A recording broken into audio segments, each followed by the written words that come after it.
It's not every day that you see an emergency evacuation from a ride at Canada's Wonderland. Today I was in line for Behemoth when this happened.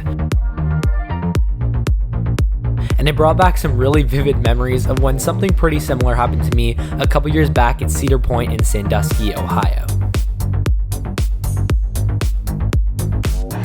It was a little bit of a different situation because, as you can see, I was stuck on a lift hill of a giga coaster about halfway up, so over 150 feet in the air, and these guys were stuck on the brake runs, but it's still the same situation where the engineers actually have to come over, check what's going, and then manually release you from the restraint that you're locked in.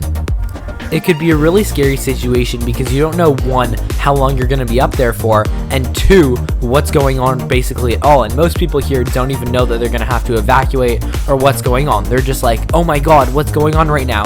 They're in the beating sun on a really hot day, and it's just not the best situation to be stuck in. Even with this being an out of the ordinary scary situation, the ride operators did a fantastic job at keeping everyone calm, and they sent people to go run and get cold water to bring to everyone that was stuck in the sun on the brake run. Such a nice gesture by the park. What a lot of people don't understand when they see this happening is that this operation and this process is actually the ride doing what it's supposed to do. The ride shutting down and not allowing it to go until everyone's off is actually a very big safety feature kicking in that is keeping everyone safe from anything major actually happening to them. This whole evacuation, manually releasing and taking you off the ride whole process has been practiced so many times and has actually been performed for so many years on so many different rides. So when something like this does happen, make sure you don't panic because nothing's actually going wrong. This is the ride doing what it's supposed to do all it needs to keep you as the rider as safe as possible. When I was stuck on Millennium Force, it took us over 90 minutes for the whole process to be evacuated, put in our harnesses, and taken down the lift hill. But since this wasn't as extreme of a situation and it was only on the brake runs, it didn't take longer from 30 minutes from the time the ride went down to actually getting these riders off the ride. So if a ride is down, don't come up to the ride op at the front and ask him how long it's going to be because you don't know, do you? He has no clue, so just go ride something else and come back. The duration of a stoppage like this is always going to be unknown, as I just said, so make sure you don't sit around pondering for too long and annoy the ride operator as to when it's going to open, and just go ahead and ride something else if you see it's down.